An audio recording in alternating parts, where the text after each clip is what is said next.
Birazdan yaşlılığa bağlı aort darlığı vakası alacağız. Hastamız 96 yaşında. Oldukça aktif bir hasta. Kendi işini kendi görüyor. Her gün 2 saat sahilde yürüyüş yapıyor. Fakat son 1,5-2 aydır giderek daha kısa mesafede yorulmaya başlıyor. Yürürken nefesi daralıyor, dinlenmek ihtiyacı hissediyor ve son 15 gündür de bacaklarında şişlik başlamış, evde tuvalete gidene kadar yoruluyor. Bu hastamızı biz bir ay önce gördüğümüzde ciddi aort darlığını fark ettik. Yaşa bağlı aort kapaklarında kireçlenme oluşmuş ve bütün şikayetlerinin de buna bağlı olduğunu ilettik kendisine. Kendisi ilk başlarda çok işlem yaptırmak istemedi. Fakat giderek hayat kalitesinin düşmesi sonucu işlem yaptırmaya karar verdi. Normalde biz aort kapak darlıklarında cerrahi tedavi öneriyoruz. Ancak bu hasta ileri yaşta olduğu için cerrahi çok uygun değil. Bu nedenle de anjiyo yapar gibi kasıktan gireceğiz ve aort kapağını genişleterek oraya bir metal kapak koyacağız. Ama bunu genel anestezi vermeden, hastayı genel anestezi altında uyutmadan ve cerrahi işlem yapmadan küçücük bir kesiden, kasındaki 1,5 santimlik bir kesiden girerek yapacağız. Kalsifik aort darlığı nedir diye soracak olursanız, aort darlığının birçok nedeni var. Birincisi doğuştan gelen bikuspit aort dediğimiz ileri yaşlarda kapak daralır. İkincisi romatizmal aort kapak darlığıdır. Hasta genç yaşlarda romatizma geçirdiği zaman aort kapağı kalınlaşır ileri yaşlarda ve değiştirmek gerekir. Üçüncüsü de yaşa bağlı olarak kalsifik dediğimiz, orada kalsiyum birikip kireçlenmiş aort kapak darlığıdır. İlk ikisinin tedavisi tabii ki genç yaşlarda yakalandıkları için bunlar kapak değişimli olmakta. Ama yaşlılığa bağlı kapak darlıkları, kalsifik kapak darlıklarında bu hastalar cerrahi tedaviye çok uygun olmadıkları için, yaşları ileri olduğu için, beraberinde böbrek, karaciğer, akciğerlerle ilgili problemler olduğu için bunlarda biz kateterle, kasıktan anjiyo yöntemiyle girerek aort kapak değişimini yapıyoruz. Bu tür hastalarda ne tür şikayetler olur? Bu tür hastalarda yol yürümekte nefes darlığı, bir süre sonra göğüs ağrısı ve daha sonra da yattığı yerde nefes darlığıyla uyanmak, gece nefes darlığıyla uyanmak gibi şikayetler ortaya çıkar. Kalp yetmezliği bulguları ortaya çıkar. Bayılmalar olabilir. Çok hızlı müdahale edilmesi gereken zamanlardır bunlar. Bu müdahaleler yapılmadığında kesinlikle 5 yıl içinde ölümle sonuçlanır. Kapağımızı hazırlıyoruz. Balonla aort kapağını genişlettik. Şimdi stent kapağımızı hazırlayıp yerleştireceğiz. Şu anda hazırlığın işlemini seyrediyoruz. Kapağımız geldi.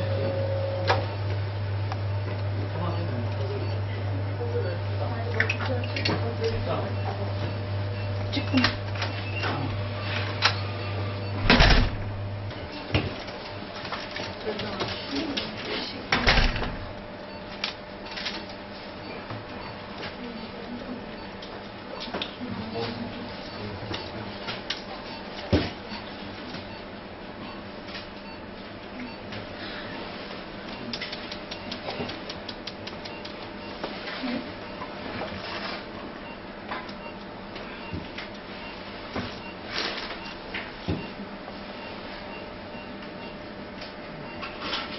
Şu anda balonu hazırlıyoruz. Biraz önce gördüğümüz kapağı balonun üstüne yerleştireceğiz.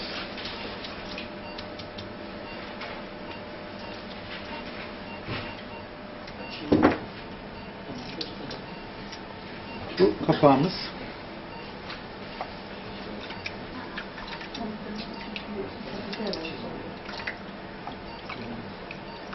O metalin içindeki materyal sığırın kalp zarından yapımı bir materyal. Kapakçık görevi görünüyor. Açılıp kapanıyor.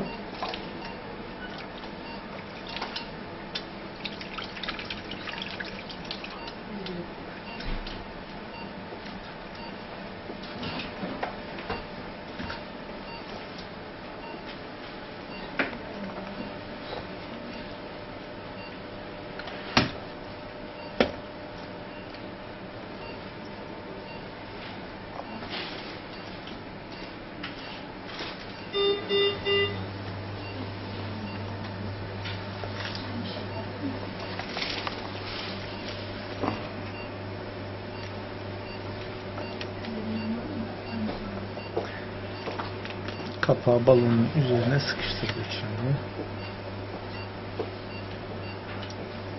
Hocam yönüne bakalım. Tamam. Doğru. Yeşil. Yeşil. Gördük. Tamam.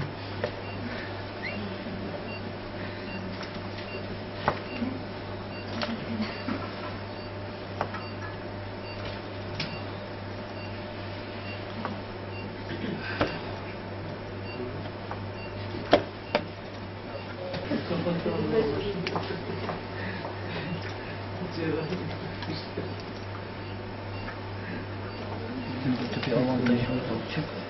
Biz 29 koyduk, kapağı 26 seçtik. Belki geçerken daha rahat edersiniz.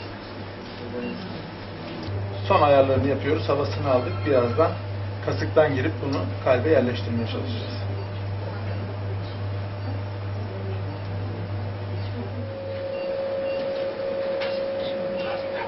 Şimdi yani.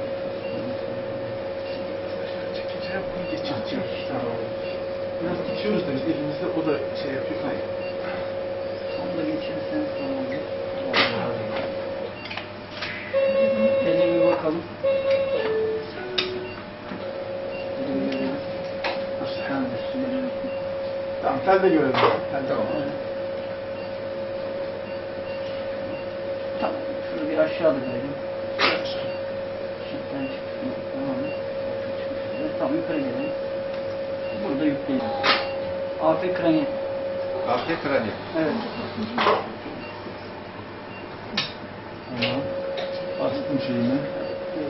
Tamam, kaldıralım artık. Klik edelim. Çekelim.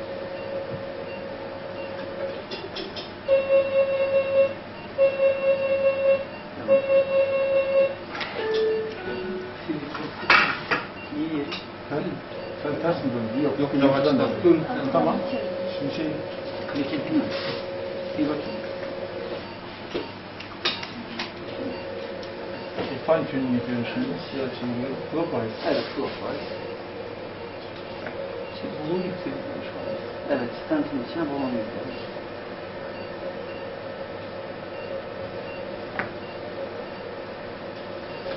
Yani ama iki noktanın arasında yapıyoruz. Gayet iyi oluyor. Devam edelim bu arada. Ekran silahı. Yani ben... Film oynuyor, film oynuyor. Evet. Güneş yukarı göstersene.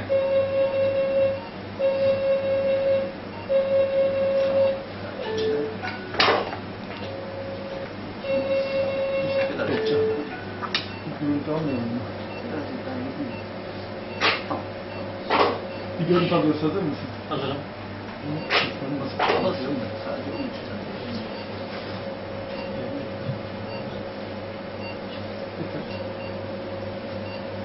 İyi miyiz? Evet.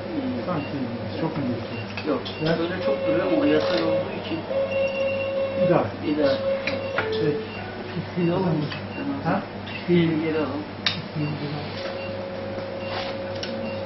Tamam. Şiş. 1, 2, 3, 4, 5. Çık. Çık. Çıktı zaten. Çıkın zaten hepsini anladım. Tekrar geçeyim.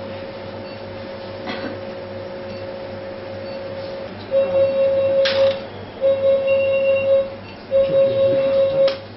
29 büyük oldu. Güzel oldu. Yeri de çok götürdü. Şey nasıl? Resmi yeni güzel. Sağ konuyor mu? Çok güzel. Ellerine sağlık.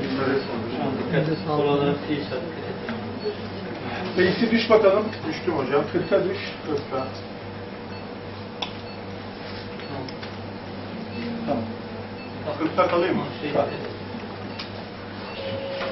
Şey tutuyorsun değil mi? Tutuyorum.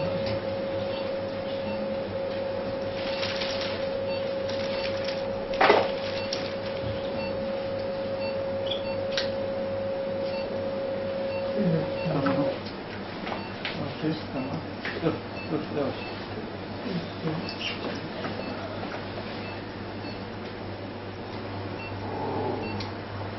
Gidiyor mu? İşlemimiz bitti. Kapağımızı yerleştirdik. Şimdi kısaca üstünden geçelim. Oldukça başarılı bir işlem oldu. Hastamız gayet iyi. Yoğun bakım alınıyor. Bakın burada aort kapağını geçtik ve balonumuzu şiştik. Balon şişerek ne yapıyoruz? Kapaktaki o kireçlenmeyi ortadan kaldırıyoruz.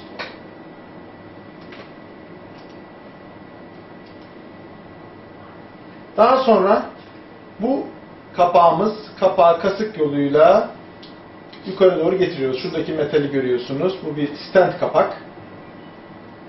Etrafında metal kısmı var. İçinde de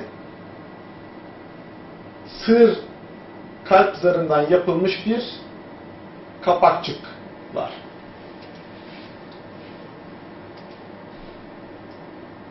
Kapağımız hazır. Şu anda kapağı ilerletiyoruz. Aort boyunca döndük. Tam kapağın olduğu yere getireceğiz ve orada kapağımızı tekrar balonla şişeceğiz. Şu anda yerini kontrol ediyoruz.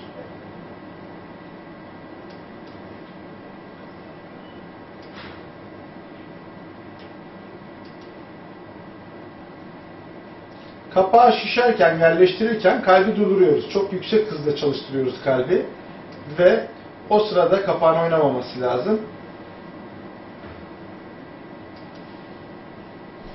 Bakın, burada şu anda kapağımızı şiştik, balonu indik ve kontrolümüzü yapıyoruz. Kapak gayet güzel yerinde, basınçlar normal, hasta tamamen normale döndü ve işlemimiz bitti.